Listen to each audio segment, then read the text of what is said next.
십자가를 질 때 세상 죄를 지시고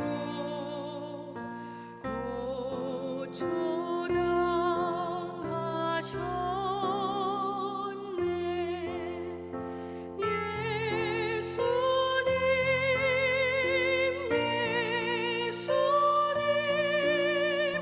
나의 죄 위하여 몸에 피를 흘리니 죄인 받으소서.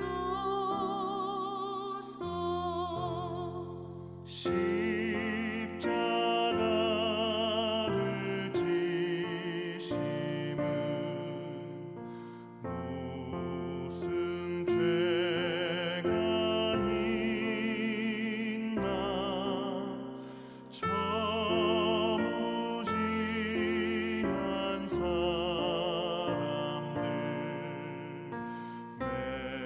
메시아 죽였네.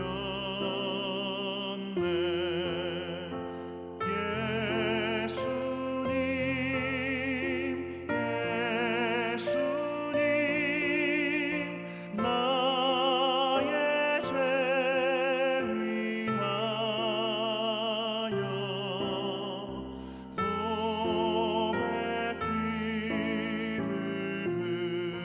흘리니 죄인 받으소서.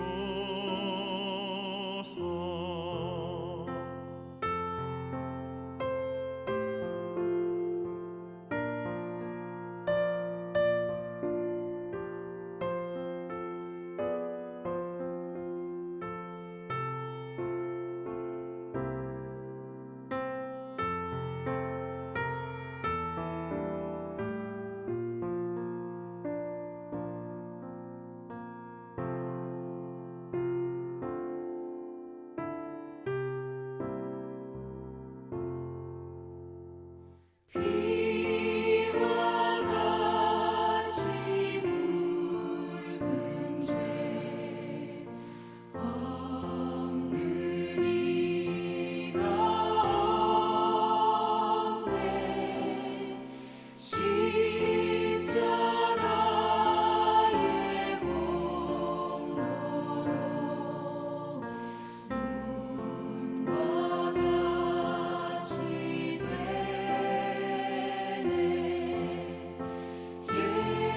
예수님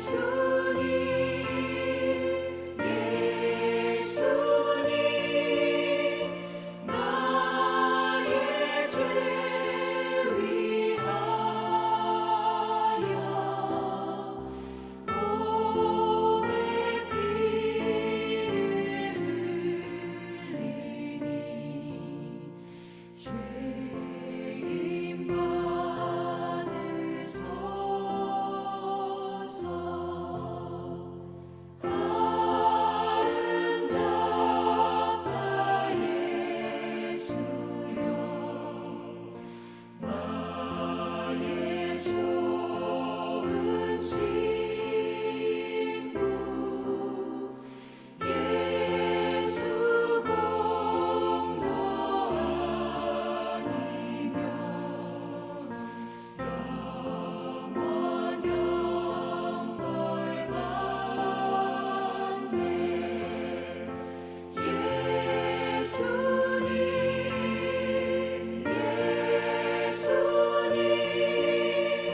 나의 죄 위하여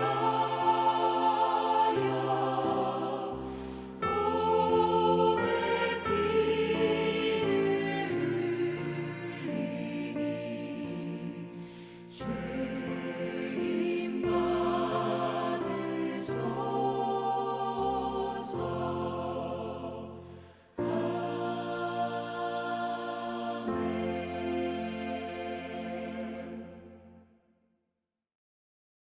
사도신경으로 신앙 고백 드리겠습니다. 전능하사 천지를 만드신 하나님 아버지를 내가 믿사오며 그 외아들 우리 주 예수 그리스도를 믿사오니 이는 성령으로 잉태하사 동정녀 마리아에게 나시고 본디오 빌라도에게 고난을 받으사 십자가에 못 박혀 죽으시고 장사한 지 사흘 만에 죽은 자 가운데서 다시 살아나시며 하늘에 오르사 전능하신 하나님 우편에 앉아 계시다가 저리로서 산자와 죽은 자를 심판하러 오시리라. 성령을 믿사오며 거룩한 공예와 성도가 서로 교통하는 것과 죄를 사하여 주시는 것과 몸이 다시 사는 것과 영원히 사는 것을 믿사옵나이다. 아멘. 성경 봉독 마태복음 22장 15절에서부터 22절 말씀. 이에 바리새인들이 가서 어떻게 하면 예수의 말에 올무에 걸리게 할까 상의하고 자기 제자들을 헤롯 당원들과 함께 예수께 보내어 말하되 선생님이여 우리가 아노니 당신은 참되시고 진리로 하나님의 도를 가르치시며 아무도 꺼리는 일이 없으시니 이는 사람을 외모로 보지 아니하심이니이다. 그러면 당신의 생각에는 어떠한지 우리에게 이르소서. 가이사에게 세금을 바치는 것이 옳으니까 옳지 아니하나이까 하니 예수께서 그들의 악함을 아시고 이르시되 외식하는 자들아 어찌하여 나를 시험하느냐. 세금 낼 돈을 내게 보이라 하시니 데나리온 하나를 가져왔거늘 예수께서 말씀하시되 이 형상과 이 글이 누구의 것이냐. 이르되 가이사의 것이니이다. 이에 이르시되 그런즉 가이사의 것은 가이사에게 하나님의 것은 하나님께 바치라 하시니 그들이 이 말씀을 듣고 놀랍게 여겨 예수를 떠나가니라. 아멘. 오늘은 고난주간의 셋째 날인 화요일입니다. 고난주간 가운데 가장 많은 사건이 발생했던 날입니다. 그 중에서 오늘은 세금 논쟁의 사건을 통하여 성도는 모범적인 시민이라는 제목으로 여러분과 은혜를 나누고자 합니다. 21절에 보면 예수님이 가이사에게 세를 바치는 것이 가한지 불가한지를 묻는 자들을 향해 가이사의 것은 가이사에게 하나님의 것은 하나님께 바치라고 대답하셨습니다. 즉 이것이냐 저것이냐를 요구하는 자들에게 이것도 저것도 아닌 제3의 답을 두신 것입니다. 이로써 주님은 바리새인들과 헤롯 당원들의 음모를 지혜롭게 벗어나실 수 있었습니다. 그러나 이는 단지 주님께서 당면한 위기를 벗어나기 위해 주신 말씀만은 아니었습니다. 이는 국가와 하나님에 대한 우리의 의무를 분명하게 지적해 주신 말씀이라 할 수 있습니다. 여기서 우리는 성도의 국가에 대한 의무를 생각할 필요가 있습니다. 주님은 가이사의 것은 가이사에게 바치라고 하셨습니다.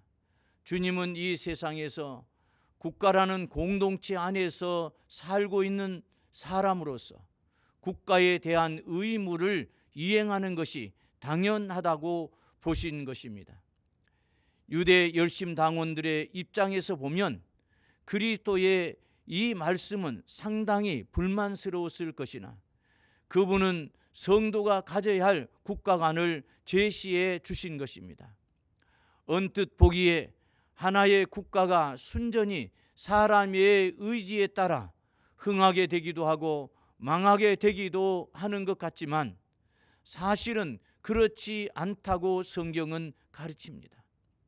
즉 국가의 흥망과 성쇠는 온전히 이 세계와 만물의 주인이신 하나님께 달려 있다라는 것입니다. 그분은 임으로 나라나 주권자를 세우시기도 하시고 폐하시기도 하십니다. 바울은 권세는 하나님께 나지 않음이 없나니 모든 권세는 다 하나님의 정하신 바라고 하셨습니다. 그렇습니다. 국가나 권세자는 다 하나님이 세우신 것입니다. 하나님은 이 땅의 질서를 세우시기 위해 국가를 만드시고 권세자들을 세우셨습니다. 따라서 국가나 권세자가 하나님의 뜻에서 완전히 역행하지 않는 한 성도는 국가나 권세자에 대한 의무를 성실하게 이행해야만 합니다. 그것이 하나님의 뜻입니다. 하나님을 공경하는 것이 자신이 세상을 사랑하면서 혜택을 누리고 있는 국가에 대한 의무를 소홀히 하는 근거가 될 수는 없습니다. 성도는 도리어 자기가 속한 사회에서 모범적인 시민이 되어야 합니다. 우리 사회를 지탱시켜 나가는 버팀목이 되어야 합니다. 이 세계가 심하게 타락했을지라도 이 세계는 하나님의 것이며 하나님은 우리를 통해 이 타락한 세계를 변혁, 갱신하고자 하는 계획을 가지고 계십니다. 다시 21절에 보면 예수님께서 하나님의 것은 하나님께 바치라고 하셨습니다. 이것은 성도들에게 요구되어지는 영적 의무를 분명히 하신 말씀입니다. 성도는 이 세상에 살고 있는 동안 자신이 속해 있는 사회 공동체 안에서 그 일원으로서 의무에 충실해야 합니다. 신앙을 이유로 병역을 기피한다든지 납세의 의무를 어긴다면 범법자가 되고 하나님 이름을 욕되게 합니다. 그런데 우리에게는 또 다른 의무가 있습니다. 이는 우리가 궁극적으로 천국의 시민이기 때문에 감당해야 할 아주 특별한 의무입니다. 천국 시민은 천국 시민으로서의 의무가 따릅니다. 그래서 바로 성도들이 세상에 속한 불신자보다 더 많은 수고를 해야 할 이유가 바로 여기에 있습니다. 즉 불신자들은 세상에 대한 의무만 이행하면 되지만 성도는 세상과 하늘에 대한 이중의 의무를 감당해야 하는 더 많은 수고가 따릅니다. 사랑하는 성도 여러분, 세상에 대한 의무를 성실하게 잘 이행하고 계십니까? 참으로 잘하는 일입니다. 아울러 하나님께 대한 의무도 성실하게 이행함으로 천국 시민으로서 도리를 다하고 그 나라의 왕이신 하나님께 칭찬을 들을 수 있기를 주의 이름으로 축원합니다. 아멘. 사랑하시는 아버지 하나님, 오늘은 고난주간 셋째 날인 성화요일입니다. 오늘 이 날에는 우리 광장교회 전 성도들이 우리 교단과 또 우리 교회가 속한 지방회를 위해서 그리고 한국 교회와 교역자들을 위해서 기도하는 날입니다. 하나님 아버지, 코로나 바이러스로 인해서 예배를 자유롭게 드리지 못하고 있습니다. 하나님 아버지, 빨리 하나님께서 역사하셔서 코로나 바이러스를 퇴치시켜 주시옵소서. 그리고 한국 교회들이 자유롭게 예배 드릴 수 있도록 예배가 빨리 회복되게 하여 주옵소서. 그러므로 교회도 부흥하게 도와주시고 또 교단도 지방에도 부흥할 수 있도록 도와주시옵소서. 교단의 교역자들과 한국 모든 주의 종들을 하나님께서 지켜주시고 은혜를 베풀어 주옵소서. 예수님의 이름으로 기도하옵나이다. 아멘.